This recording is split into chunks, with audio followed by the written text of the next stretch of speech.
أهلا بكم في جولة إخبارية رياضية جديدة نسلط فيها الضوء على تألق مواهبنا في الخارج ونتائج أنديتنا القارية.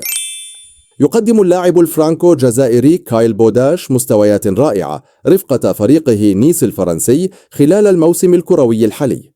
ولد المهاجم الشاب سنة 2006 في فرنسا من أبوين جزائريين، وبإمكانه بالتالي تمثيل المنتخب الوطني الجزائري أو الفرنسي على الصعيد الدولي. بدأ بوداش مسيرته الكروية من بوابة نادي لياس قبل أن ينضم لمدرسة نيس عام 2022 بعد نجاحه في التجارب. وبعد تألقه الواضح مع الفريق الرديف تم تصعيده للفريق الأول لنادي نيس خلال الموسم الحالي، حيث شارك في 3 مباريات ضمن مسابقتي الدوري الفرنسي والدوري الأوروبي أظهر خلالها مؤشرات واعدة جدا للمستقبل.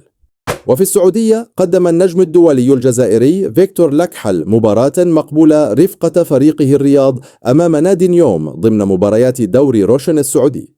شارك لكحل أساسيا في مباراته الأولى مع فريقه الجديد والتي انتهت بخسارة رفقائه بنتيجة هدف دون رد.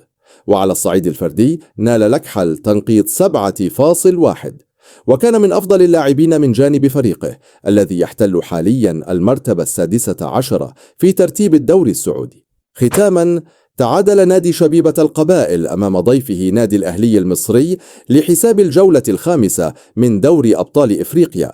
انتهت المواجهة بالتعادل السلبي بين الفريقين بنتيجة 0-0، وهي النتيجة التي جعلت الشبيبة تحتل المرتبة الأخيرة ب3 نقاط فقط من 5 مباريات. شكرا لكم على متابعة هذا الموجز، لا تنسوا الاشتراك وتفعيل الجرس ليصلكم كل جديد عن محاربي الصحراء.